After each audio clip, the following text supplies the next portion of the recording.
Hey everyone, Harold Fisher here, anchor and host of the Daily Drum on WHUR. Welcome to another edition of HUR at Home Newsmakers on WHUR.com and all of our social media platforms. It has been 67 years since the landmark Brown versus Board of Education decision, establishing that racial segregation in public schools is unconstitutional. Well, a new book examines the long-term impact of that decision and where we are today. Well, joining me now is Charles Moore. He is the author of the new book, The Aftermath of Brown versus Board of Education. Mr. Moore, thank you so much for joining the conversation. I appreciate your time, sir. Oh, thank you for having me on. No, absolutely. Absolutely.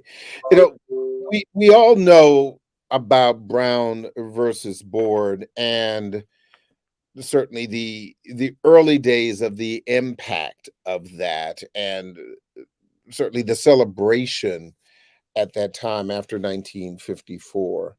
But we've also seen that the promise of that decision in a great many ways was not kept. How would you interpret that the promise of that decision was not kept even to this day? Well, you know, when we talk about Brown and the Board of Education, I went back and examined. I talked to, folks that were actually alive during that period of time and did research. And I'm actually a public school educator, but I'm just a CFO. So I get to deal with the money. So, and really Brown versus education was really about the money, right? And, most things in America is about the money. But let's explore. You know, right now, if you go to most school districts, it says community schools, right? So let's explore that. In 1954, the parents lived in the community, the teachers lived in the community, the educators lived in the community, the pastors, the NAACP, the students, and all the other professionals lived in the community, right? So now you take that same group of people, the only people that still live there in that community is the teachers, the parents and the students. Everybody else has moved to the suburbs, right? So we really don't have community schools anymore, right? At the definition. So that was one of the things that was lost from the enactment of Brown versus education. So as we did that and we integrated communities, the professional staff basically just moved out, right? And so that was one of the things in the aftermath that you have, right? So during this period of time, we watched the money because, in urban areas, the money is always an issue. So what the first things that they cut was athletics in the middle school, elementary school, the arts. So now what you have is the suburban schools now outperform the urban schools, not only in the classroom, but in arts and also in athletics. So the urban districts the best talent shows are now not in the hood anymore. They're in the suburbs. So what did that do? It followed the professional staff, right? Because we eliminated them in the urban area to keep pace with payroll, right? And so we eliminated a lot of those things. So now, not only are the kids getting not a good education, but they're not getting the arts, they're not athletically inclined. All that's moved to the suburbs with the staff, with all the professionals, right? So that's one of the big things. And one of the bigger things that people don't understand, I talk about this in my book, a little bit about me. I was the treasurer for Mayor Bonero when he ran for governor of the state. So I somewhat understand politics a little bit. So I finished the book right after the Biden and Harris won. Mm-hmm. And one of the things that you can see is that in their platform, they really did not talk about education. That wasn't on the forefront. That wasn't on the forefront because the three cities that make up the blue wall, if you win Philadelphia, Detroit, and Milwaukee, it's almost impossible for the Democrats to lose the presidency, right? So when they lose those cities or they're very close, then they lose the presidency. I mean, that's kind of, so I call it the black wall, right? It's really if black people come out to vote in those cities. And that's what happened with Trump. He just could not believe that blacks came out in those kind of numbers, and he called it fraud, right? But one of the things that keeps blacks in is when education is on the ballot. In 2016, when Hillary Clinton ran, her education platform was on the ballot. You know, she was going to eliminate choice and charters, which are primarily 50% of the landscape in the black wall, right? Because the older people understand, the ones that now are the caretakers of these young kids, that academics is the way out of the ghetto. But let me ask you, let me ask you something, and because looking at this from the perspective of let's first of all dispel the myth that not all black people live in cities. That's right. And number one. Number two, that there is an old saying that you cannot legislate prejudice. Right. Okay.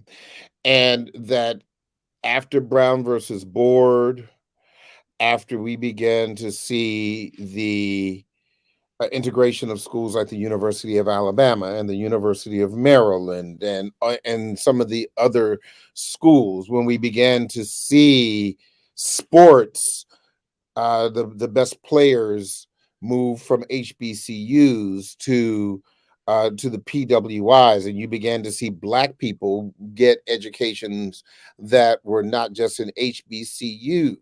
And you began to see the diversification of education, and you began to see black people themselves begin to move out of the cities and begin to move into suburbs. And I speak specifically of this area, for example, in the Washington metro area. You have a lot of black people who live, obviously, in the urban areas of Washington, D.C., but you have a lot of people who live in suburban Virginia, in suburban Maryland, where some of the best schools in the country are. And there are huge populations of black people. And so, I say all that to say that even as, those who can move, and some of those who could are people who look like you and me. Absolutely. Absolutely. And so that's really the issue. I think that's really the issue. They have moved out. So there's really nobody left there. I mean, and in my book, I make the pronouncement that good schools are really divided in a different way than test scores. So if you take a school district that's 65 or 70% of their professional staff actually live in that district, which is a community school, then you have good schools. But when you have school districts that you have less than 20% of the professional staff live there, you have bad schools. I mean, they're just not vested in it anymore. I know people when we actually left for, back in the day where we was moving on up with the Jeffersons, right? So when we left those places, we really left them. And that's what's fueling political discord, right? because the blacks that have left really have left. I mean, and they're to a large degree really not looking back. I mean, they come to work, but they're not vested there, because when you move to those suburbs where parent participation in urban areas is low, it's almost mandatory in the suburbs because it's so competitive, right? So you have to keep your hand on the wheel out there. So now we've had this brain drain from the city, and basically what we've let go is crime. So the aristocrats and the middle class have left and basically left the city to criminals, right? And so my thought is, I'm not saying that you need to come back, but I need people to identify the fact that that is hurting urban education, that the educators don't live there anymore, right?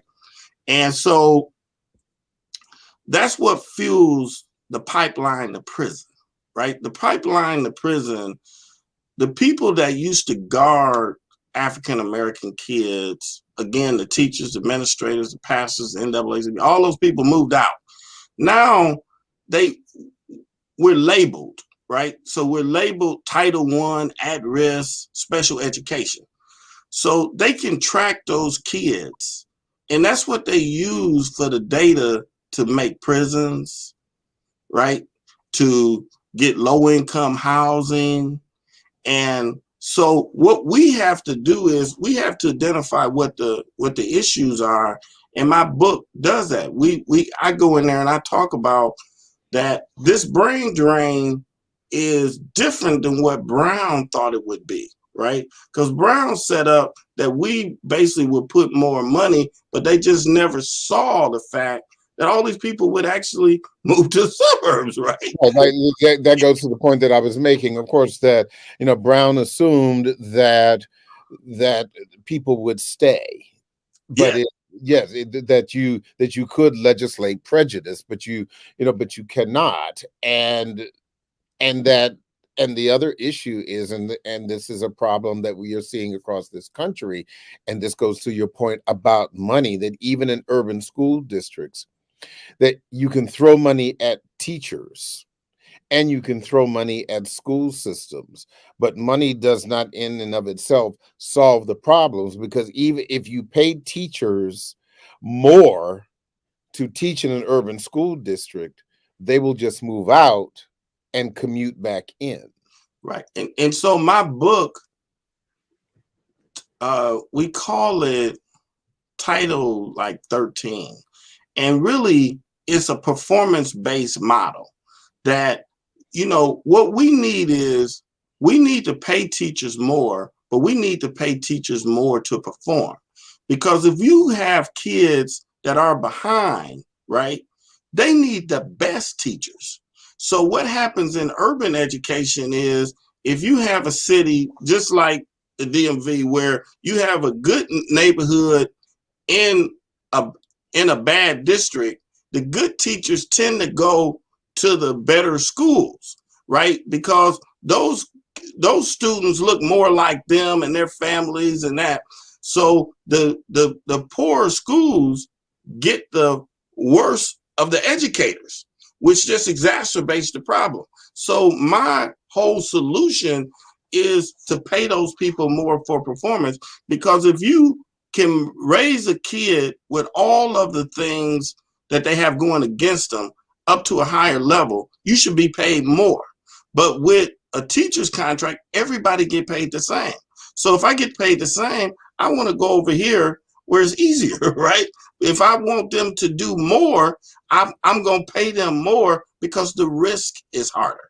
So that's what my book does. It gives that theory on how to pay people more for better performance. And I think I hit it because I deal with the money every day. And I want to see these kids learn.